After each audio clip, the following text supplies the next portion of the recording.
a todos aqueles que estão chegando para iniciarmos a nossa reunião, as nossas reflexões. Vamos esperar só mais alguns segundos para que as pessoas possam chegar, possam já entrar. Olá, Rosângela, boa noite, seja bem-vinda. Aqueles também que estão aparecendo ali, que não se manifestaram, alguns eu conheço aqui, o Maria das Graças, a Fátima, seja bem-vinda, a Lídia, a Celeida, Guilherme, a Marcileia. Que bom. Francisca, boa noite. Isso, Michele. Que legal.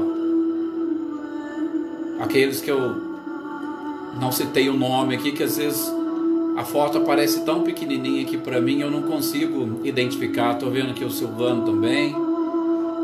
A Edna, boa noite, seja bem-vindo. Então me desculpe aqueles que eu não consegui identificar para cumprimentá-los, mas sintam-se abraçados, já e desde já agradecendo a participação de todos. Valdinei, a Patrícia, acabaram de entrar, Reginaldo, seja bem-vindo. Isso, que bom. Que bom que todos vocês, Andréia, boa noite. Que bom que todos vocês estão aqui participando conosco. Reinaldo, Cecília, boa noite para vocês. E aquele já, a Fátima já está aqui também compartilhando na sua página do Facebook, alcançando mais pessoas para esses nossos estudos. Donizete também está toda noite aqui conosco. Que bom. É um prazer imenso poder tê-los aqui. Rosilda, olá. Compartilhando conosco deste estudo das obras de Kardec, um estudo da doutrina espírita. E espero que este estudo, que esses nossos encontros tenham sido ou estejam sendo importantes para vocês, assim como é importante também para mim, e que todos estejam conseguindo assimilar bem a proposta de Kardec. Qualquer dúvida, qualquer coisa, não se esqueçam, pode colocar, a gente vai respondendo. Se der para responder no dia, a gente responde. Se não der para respondermos, a gente responde na nossa próxima live ou no próximo estudo, tá? Então fiquem tranquilos. A gente já vai fazer a nossa prece. Tá aqui, ó, boa noite para a Tuca, Mariângela também, boa noite, seja bem-vindo, a Vânia. Abraço fraterno também a todos vocês. Muito obrigado. Só diminuir um pouquinho a música, o volume. Isso, para nós fazermos a nossa oração. Alessandra, boa noite. Então que a gente possa agora, nesse instante, voltar uns breves segundos para dentro de nós mesmos e procurar descobrir qual é o verdadeiro objetivo que nos reúne aqui nesta noite. O que cada um de vocês esperam nestes instantes? Vocês que estão participando ao vivo e aqueles que terão acesso a este estudo em outro momento, o que cada um de vocês esperam? Quais os objetivos desejam atingir com esse estudo? Precisamos levar bem a sério aquilo que o próprio Cristo disse, principalmente quando ele fala que onde está o teu tesouro, aí estará o teu coração. Nós precisamos aprender a eleger e eleger bem e melhor os nossos próprios tesouros. Que nós possamos então, nesses instantes aqui que estaremos reunidos, captarmos as energias e vibrações da espiritualidade, para que os nossos objetivos se casem com as nossas necessidades e temos a certeza de que eles podem nos ajudar e muito a atingi-los. Que possamos captar as energias deste mestre incomparável, que nesses momentos em que passamos por uma provação, e podemos dizer tranquilamente uma provação coletiva, ele com certeza está mais perto de nós. Nós só precisamos ligar as nossas antenas para captar a sua presença, para captar as suas energias, as suas vibrações e principalmente nos reabastecermos delas, para nos fortalecermos cada vez mais e atingirmos o objetivo que nos trouxe a esta presente existência, que eu tenho certeza que é evolução, que é progresso, que é felicidade. Que assim seja, queridos irmãos e companheiros. Realmente muito entendimento e muita paz para todos nós. Bom, vamos dar sequência então aos nossos estudos. E agora, hoje, dia de quinta-feira, é dia de nós vermos o Livro dos Espíritos. E vamos ver o Livro dos Espíritos na sua introdução. Não nos esquecendo que a introdução do Livro dos Espíritos é uma introdução ao estudo da doutrina espírita. Então Kardec deixa isso muito claro lá no título, porque nós iniciamos pelo Livro dos Espíritos, nós estamos iniciando ao estudo da doutrina espírita. E a gente viu diversos pontos desta introdução, paramos no item 6 e deixamos para retomarmos hoje. E se tudo der certo, nós vamos fazer, ou nós vamos terminar esta leitura, uma leitura lógica um pouco mais dinâmica, dos itens 7 ao 17, onde Kardec vai justamente tentar rebater as objeções.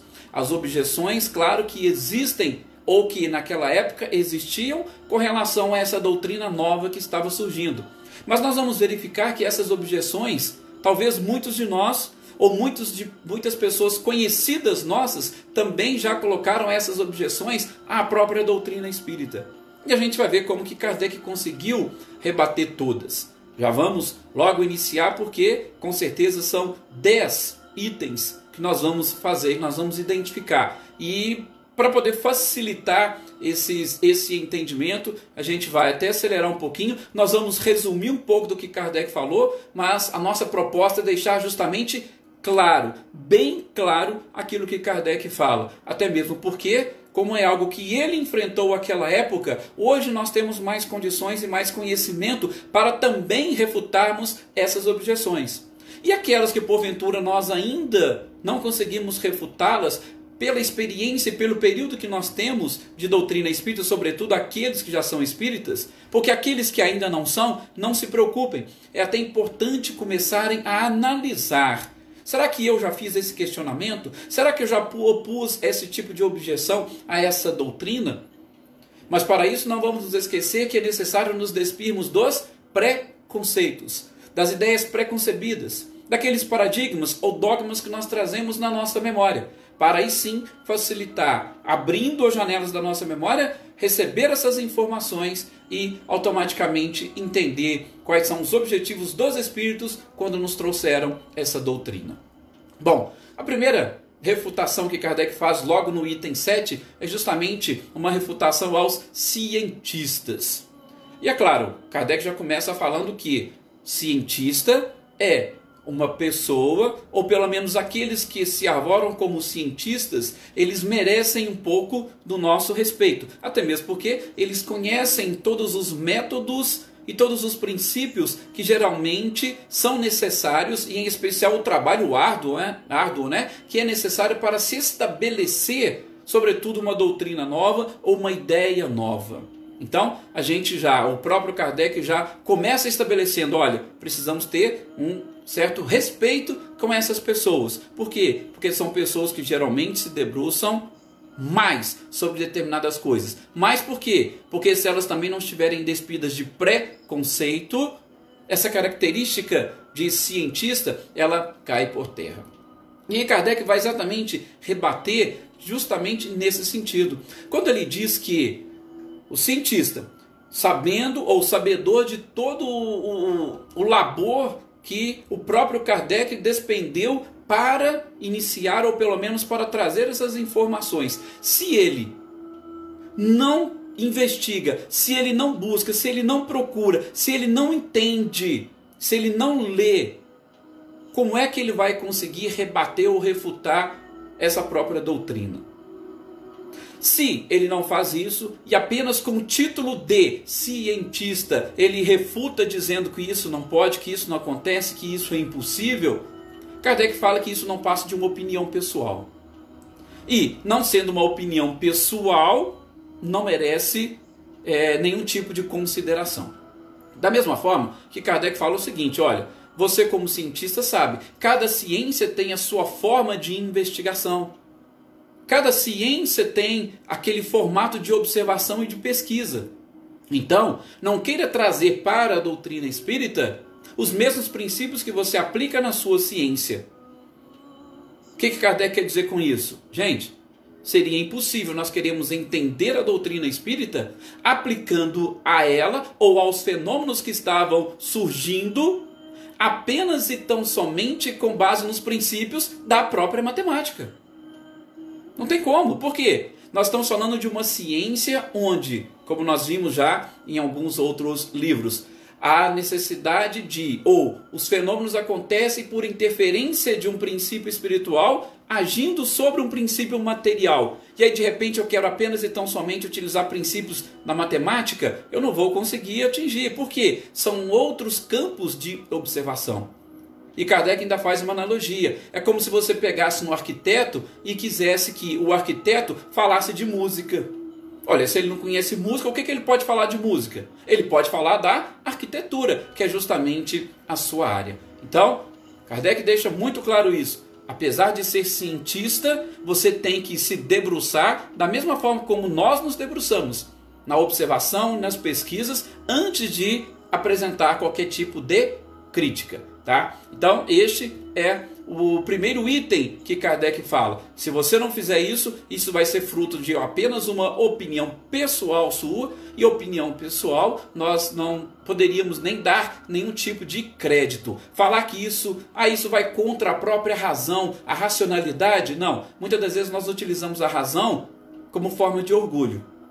Quando a gente não quer admitir alguma coisa, a gente apresenta e fala, não, isso aqui a razão não deixa. Mas, sem se pesquisar, sem debruçar sobre a matéria, isso não passa de orgulho. O próprio codificador fala isso. Ok? Beleza. Depois, no próximo item, Kardec vai falar da refutação aos levianos. Por quê? Porque tem pessoas que realmente são levianas e querem refutar uma doutrina que foi construída com base em observações, com base em com base em pesquisas e em métodos científicos. Então uma pessoa leviana, ela não poderia refutar. E como que o codificador nos esclarece essa questão? Ele fala o seguinte, olha, o Espiritismo é uma doutrina séria. E sendo uma doutrina séria, você só vai conseguir, inclusive, participar, pertencer e entender se você for perseverante e isento de qualquer tipo de prevenção. E é lógico, animado de uma firme e sincera vontade de atingir esse resultado. Caso contrário, não. Não adianta você, com leviandade, tentar entender e buscar coisas sérias. É impossível. E aí ele chama a atenção por um detalhe muito interessante que a gente, infelizmente, está se desprendendo hoje em dia. Kardec fala que, ou ele estipula 3 características que dão justamente o caráter de seriedade à doutrina espírita. Lembra quando o Emmanuel foi começar o seu trabalho com Chico? O que ele diz? Chico, 3 coisas nós precisamos seguir. Disciplina, disciplina e disciplina. Sim, Kardec também falou espíritos, ou pessoas levianas. Se vocês querem entender a doutrina espírita, e principalmente se vocês querem criticá-la, procurem estudá-la. Só que para vocês estudarem a doutrina espírita, vocês precisam de 3 coisas. Continuidade, regularidade e recolhimento. Kardec cita justamente essas 3 características para aquelas pessoas que querem sinceramente se debruçar sobre assuntos sérios, como é a doutrina espírita. Continuidade, regularidade e recolhimento. Não aquele recolhimento puro e simplesmente você entrar dentro de um quarto e se fechar. Não, mas aquele recolhimento interior, quando você vai lançar para dentro de si aquelas informações e aqueles princípios. Se você quer se ocupar de coisa séria, você precisa disso. Caso contrário, peguem os cientistas, quando eles vão se debruçar sobre determinadas pesquisas, eles não entram de cabeça, como a gente diz? Eles não têm essa continuidade, essa regularidade e o próprio recolhimento? Nós não temos exemplos aí que conta a história do inventor da lâmpada? Thomas Edison, o que ele falou? Ou o que falaram para ele? Depois de 900 e tantas tentativas, aí falou, agora você vai desistir, né? Ele, não, por quê? Não, porque eu já sei 900 formas de não fazer.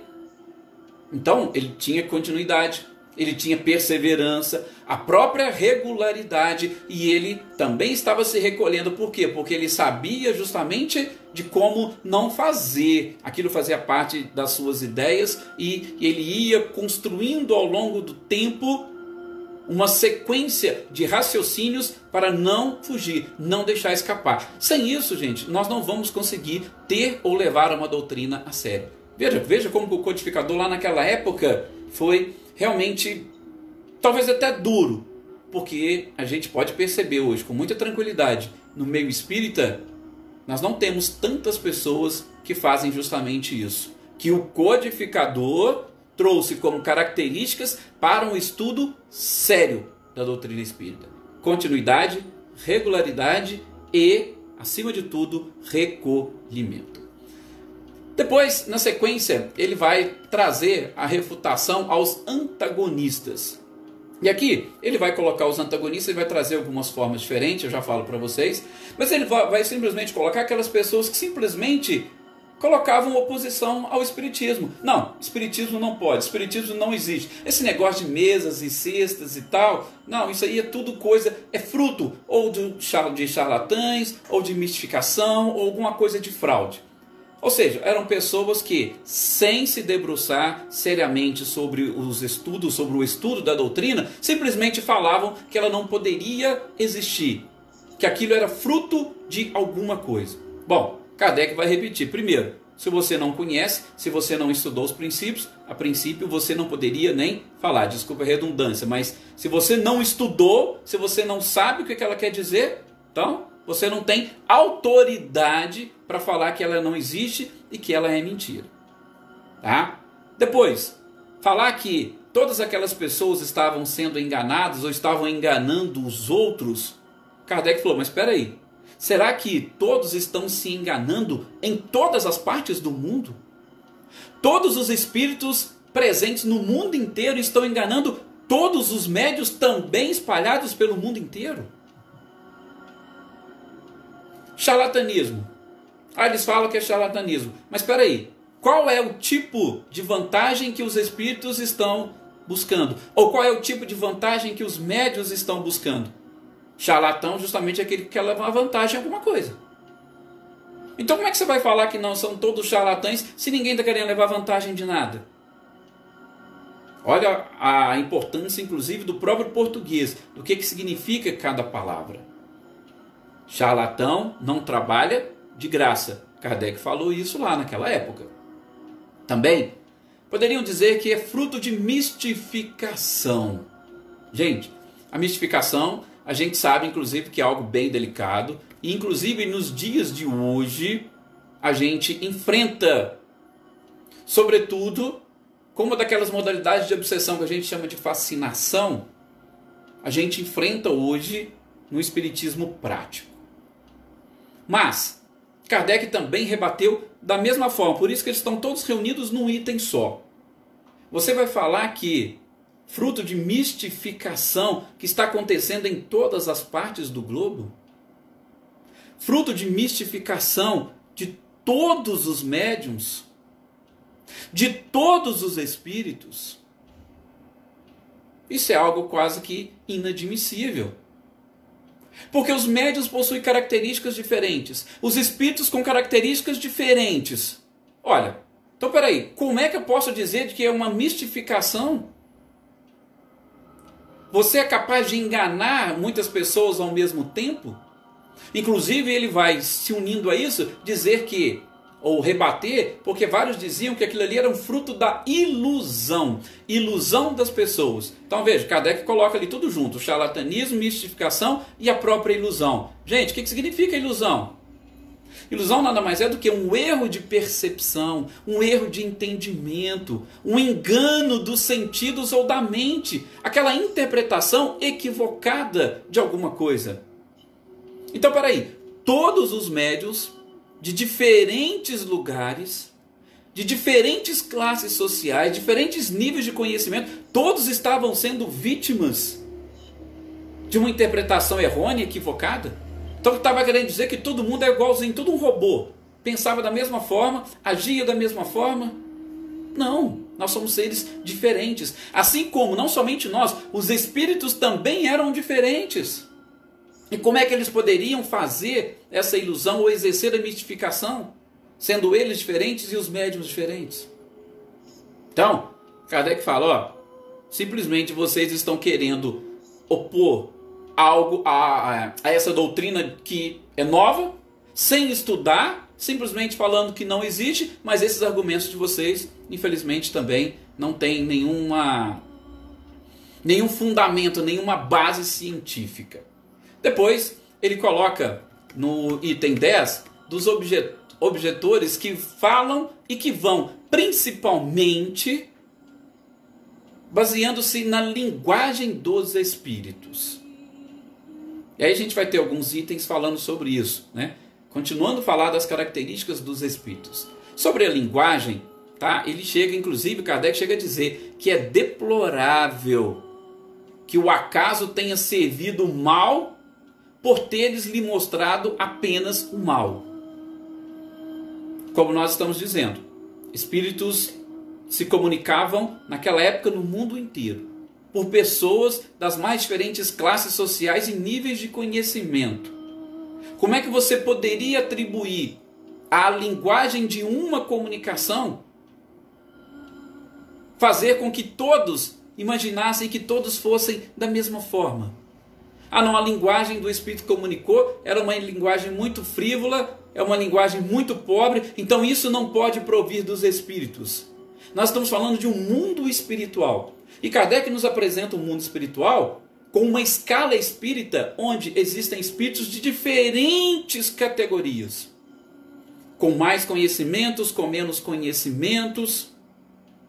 Da mesma forma, nós não podemos esquecer o quê? Que os médiuns como intermediários, e a gente vai ver isso depois no livro dos médiuns, os médiuns ou os intermediários, eles também possuem níveis diferentes e eles influenciam no processo comunicativo. Eles influenciam na mensagem. Assim como nós vamos ver também no livro dos médiuns, o ambiente influencia a mensagem. E como é que você pode dizer que a linguagem pode justamente colocar ou jogar por terra toda uma doutrina? E uma variante desses objetores, Kardec ainda fala neste item. Alguns falam que só os espíritos diabólicos se comunicam.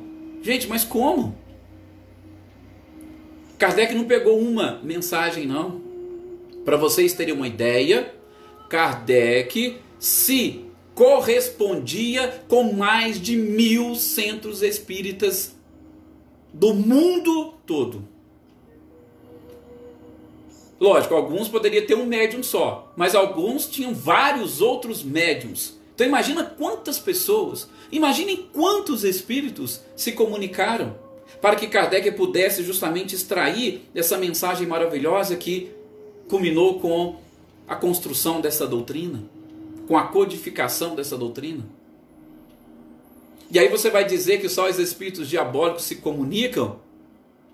Primeiro, como diz Kardec, Deus não seria Deus se ele permitisse que só os maus se comunicassem. Por quê? Olha, eu permito que os maus se comuniquem. Ah, mas eu não permito que uma mãe leve uma mensagem para o seu filho, não. Só os espíritos ruins que se comunicam. O Chico Xavier teve aí para dar mostras para nós do que é uma carta consoladora de uma mãe ou de um filho para uma mãe. Então, falar que só os espíritos diabólicos se comunicam é você desconhecer a quantidade das próprias comunicações. E desconhecer Deus, que ele seria totalmente injusto se ele simplesmente permitisse que os ruins se comunicassem. Também acrescentamos a este argumento que o próprio Kardec expõe. Espíritos diabólicos estão passando coisas interessantíssimas, né? Espírito diabólico falando para a gente praticar o amor, para a gente eliminar o egoísmo, para a gente eliminar o orgulho. Ótimo, se o espírito diabólico fizer isso e a gente conseguir seguir, perfeito. Mas a gente sabe que não é assim. Ok? No próximo item, no item 11, Kardec vai falar daqueles contraditores que também rebatem essa doutrina espírita, ou rebatiam, porque dizia que só espíritos conhecidos é que se comunicavam. Bom, primeiro que eles tinham, de novo, total desconhecimento da doutrina. Por quê? Porque várias mensagens não eram sequer assinadas pelos espíritos. Várias mensagens, Kardec não colocou nem o nome do médium. E como é que você pode falar que só espíritos conhecidos se comunicavam? Então eles não tinham conhecimento daquilo que estava sendo feito, de todo o trabalho de Kardec. Então como é que eu posso, ou como é que Kardec poderia levar a sério uma objeção dessa? Depois, tem tanto espíritos conhecidos quanto desconhecidos. E espíritos que desencarnaram nas mais diferentes situações. A gente vai ver lá na segunda parte do livro Céu e Inferno. Espíritos bons, espíritos felizes, suicidas, arrependidos, malfeitores, está tudo lá. E não somente que incorporaram, ou melhor dizendo, que viveram como personalidades conhecidas dos homens. Então, este não é também um argumento que possa ser levado a sério para tentar combater a doutrina espírita. Está vendo o que Kardec passou naquela época para codificar essa doutrina que nós temos hoje e que de uma certa forma está tudo aí muito simples e claro para nós? E olha que às vezes a gente deixa de lado, por conta, como disse a Rosângela aqui mesmo, por conta dos próprios preconceitos, a gente deixa de lado. Ah, não vou acreditar nisso, não por isso ou por aquilo. Kardec ainda vai utilizar neste item 11, que a gente não pode esquecer do que o próprio Cristo disse: os grandes serão rebaixados e os pequenos serão elevados. Então o fato de estarem no plano espiritual, ou citarem nomes que utilizaram aqui, isso não desnatura a doutrina espírita. Isso não serve de oposição para todos esses princípios que foram elaborados, que foram escritos, observados e pesquisados pelo próprio codificador. Na sequência, no item 12, Kardec vai falar ainda sobre a identidade dos espíritos. Porque vários espíritos, inclusive inferiores, às vezes se apossam de nomes de celebridades para se comunicarem. Aí Kardec chama atenção, olha, isso realmente é algo difícil de nós conseguirmos controlar. Se alguém fala que o nome dele é fulano de tal, que o nome é aquele, não tem como o próprio codificador falar. Lógico que, de novo, se você está numa reunião séria, você tem uma assistência também muito séria. E aí Kardec vai dizer, olha, se tem um problema na identidade do espírito, nós vamos ver o resto. Por quê? A gente vai aprender no Evangelho segundo o Espiritismo. Uma árvore boa não pode dar maus frutos. Ele pode até citar o nome de uma personalidade, mas nós vamos ver na sua linguagem. Nós vamos ver na sua escrita. Nós vamos ver a essência da sua mensagem. E aí nós vamos tirar as conclusões. É um espírito bom? É um espírito ruim? E essa identidade tem realmente algum fundamento? E a identidade, o nome, serve para quê? Para nós. Nós não aprendemos que a letra mata e o espírito vivifica? Então vamos extrair a essência das mensagens, é o que ele está falando. E isso não serve para simplesmente desmerecer todo este arcabouço que foi montado e criado pelo próprio codificador.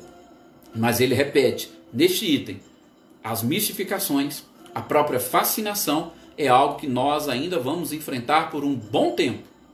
E a gente só vai conseguir se livrar completamente disso quando nós estivermos um pouco mais avançados, quando nós estivermos mais evoluídos, quando nós estivermos com aquela capacidade de captar as energias à nossa volta. E aí sim, o nosso processo de identificação dos seres que se comunicam conosco vai ficar muito mais simples. As casas espíritas hoje que funcionam, a gente tem que tomar muito cuidado, em especial vocês que são aí dirigentes de entidades espíritas. Porque muitos médiuns não se preocupam. É interessante para eles falar, opa, quem deu comunicação, quem estava aqui foi fulano ou foi ciclano. Mas aquilo é importante? E aí é lógico, cabe aos dirigentes orientarem todos os trabalhadores, inclusive os próprios médiuns. Então a gente tem que tomar um certo cuidado com isso, mas o próprio Kardec falou, doutrina espírita, para nós entendermos, para nós adentrarmos nela de corpo e alma, precisamos de estudá-la com continuidade, regularidade e recolhimento, porque aí com certeza nós não seremos enganados. Opa, precisamos abrir os nossos olhos, precisamos aprender a enxergar. Depois, o Kardec vai trazer no item 13, falando ainda sobre a linguagem dos espíritos. Gente, a linguagem também é uma das formas de identificação do tipo de espírito que está se comunicando conosco. Mas aqui há uma crítica, inclusive, à linguagem, à escrita, à própria ortografia. Você acredita que os opositores de Kardec chegaram a falar isso? Ah, se eles são espíritos, eles tinham que ter o domínio sobre todas as coisas, principalmente sobre a ortografia. Aí Kardec falou, meu filho, não é bem assim. Os espíritos nada mais são do que os seres que habitaram este plano. Da mesma forma, cientistas e sábios, todos eles não cometem erros, principalmente na sua linguagem? Vocês já viram pessoas que, dotadas de um conhecimento incrível, às vezes possuem títulos, doutor, pós-doutor, às vezes essas pessoas não conseguem se manifestar, principalmente em público. Então vocês vão falar que aquele título foi comprado, por quê? Porque elas não sabem se expressar, porque a linguagem delas não é uma linguagem muito clara? A gente sabe que não tem nada a ver. Mas chegaram a colocar esse tipo de crítica para Kardec. Kardec falou, opa, peraí, não é bem assim. Às vezes uma linguagem confusa. Poxa, mas fulano fez isso, tem essa formação, a linguagem dele é tão confusa, ela não é clara. Ah, então por isso, a doutrina espírita está toda errada. Por quê? Porque a linguagem dos espíritos não é clara. De novo, nós temos que ir no conteúdo da própria mensagem. E mais, aqui na Terra não existe a mesma coisa. Vocês que são estudiosos, a gente vê vários cientistas criando sistemas, e sistemas às vezes para explicar as mesmas coisas, mas é porque algum criou um sistema de um jeito e ele vai falar, não, agora eu quero criar de outro. Aí por isso eles deixam de ser cientistas, porque simplesmente estão utilizando um sistema diferente? Teriam todos que falar a mesma língua? Não. Da mesma forma, não tem como todos os espíritos falarem a mesma língua. A gente tem que entender isso. E da mesma forma, como diz Kardec, isso não coloca em xeque essa nossa doutrina. No item 14, Kardec vai falar da objeção dos céticos. O que seriam céticos? Aqueles que simplesmente não acreditam. Aqueles que, inclusive, podemos incluir aí o número dos ateus. Não, esse negócio de doutrina de espíritos, isso aí não existe. Gente, como diz Kardec, aqui eu não poderia nem me perder nessas considerações que vocês estão falando. Primeiro porque, está aqui, eles já estão dando provas de tudo. Qualquer outra coisa que você colocar, como a gente falou de linguagem, de escrita, a gente não pode esquecer. Temos tanto o espírito que nada mais é do que alguém que passou por aqui e que chegando lá de lá não vira santo da noite para o dia, como vocês podem perceber na escala espírita. Nós temos aqui os médiuns. Os médiuns também exercem influência. Então, simplesmente porque vocês não querem acreditar, o negócio não existe? Não. Vocês podem colocar quais argumentos vocês quiserem. Linguagem, escrita, ortografia, nada disso. Por quê? Porque os princípios da doutrina foram trazidos por ser uma revelação nessa parte divina e os fatos estão aí para comprovar. Pronto. No item 15, já estou ficando preocupado aqui um pouquinho com o tempo, mas no item 15, o Kardec vai trazer a oposição daqueles que acham que todas as pessoas que entram para o espiritismo são doidas, loucas, ou ficaram, ou vão ficar malucas. Aí Kardec falou, gente, tem nada a ver. A questão do desequilíbrio, aqui eu vou abrir um parênteses. Gente, esse item de Kardec, ele é uma verdadeira aula. Aqueles que já tiveram a oportunidade de ver lá no Evangelho segundo o Espiritismo, no capítulo, se não me engano, 5º, que fala sobre a loucura, o suicídio e a loucura, Kardec vai aqui nesse item trazer uma verdadeira aula. Ele vai falar justamente isso. Qualquer pessoa pode perder completamente o seu equilíbrio. E a loucura nada mais é do que uma predisposição orgânica que o espírito já traz quando ele reencarna. Eu tenho certeza que muitos de vocês conhecem pessoas que ficaram malucas de tanto estudar. Conheço história de pessoas que lá dentro de uma faculdade de medicina, de tanto estudar, ficaram malucas. Kardec traz na Revista Espírita de uma pessoa católica que foi lá e cortou o braço. Justamente porque levou ao pé da letra a leitura do Evangelho que fala que é preferível entrar no reino do céu sem um braço do que ser motivo de escândalo. Então, a loucura está presente em qualquer lugar, em todas as pessoas que possuem essa predisposição. Então falar que o espiritismo é só para loucos, e naquele tempo utilizava muito essa expressão histeria, a psiquiatria, a psicanálise, surgiu justamente isso, com base nesse termo, histeria, que eram aquelas pessoas consideradas loucas naquela época.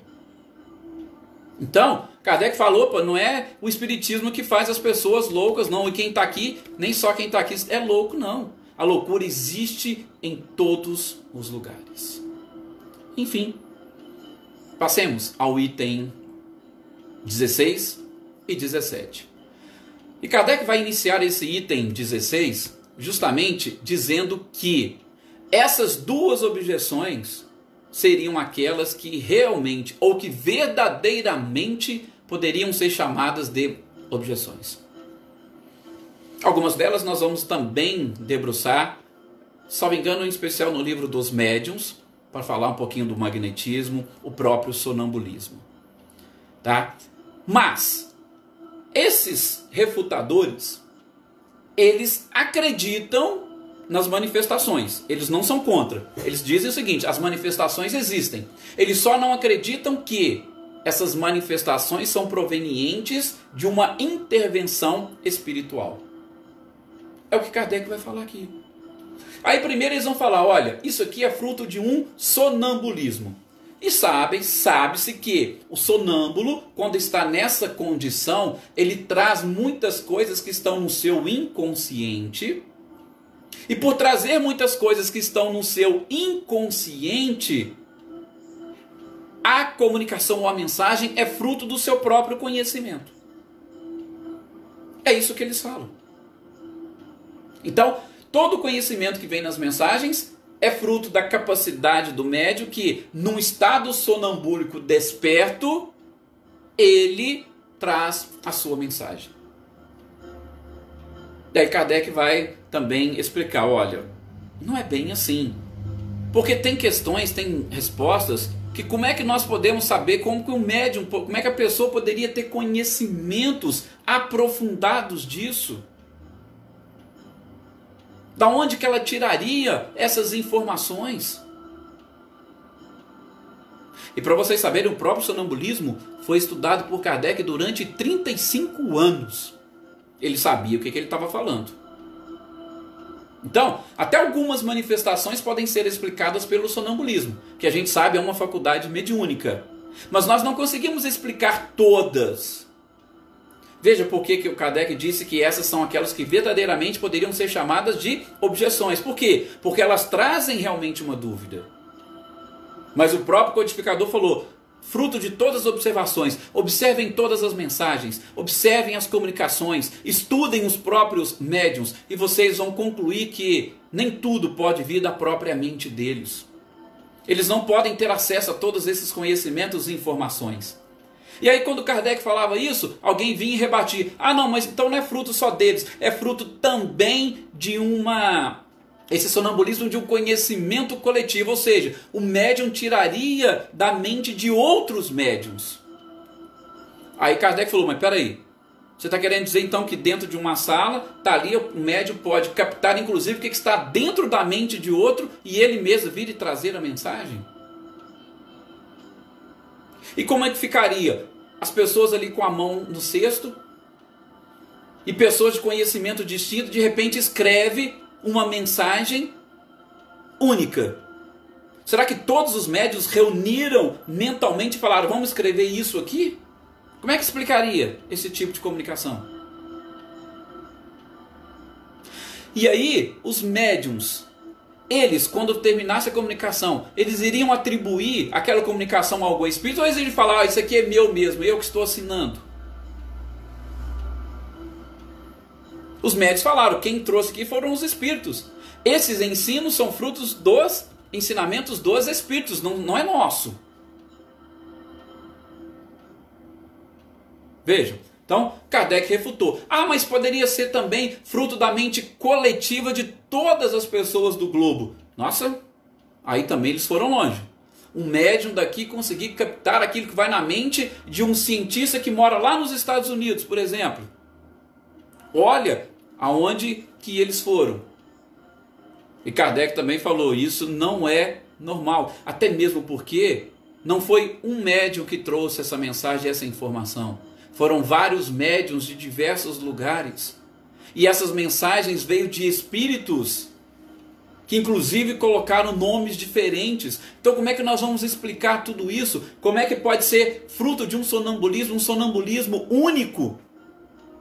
Que pegou vários médiuns, vários sonâmbulos do mesmo jeito para trazer as mesmas informações? Será que não podemos atribuir isso a uma inteligência externa?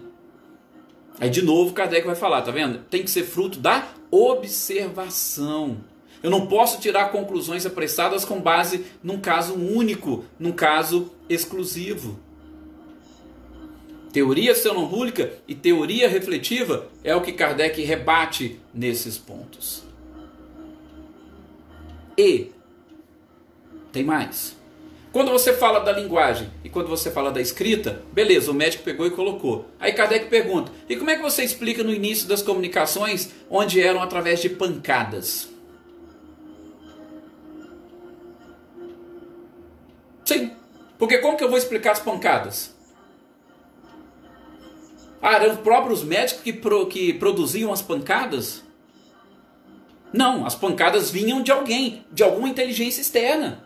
Aliás, foi isso que chamou a atenção de Kardec. Vinha de uma inteligência externa. Então você pode até tentar explicar nas mensagens, mas as pancadas você não vai conseguir.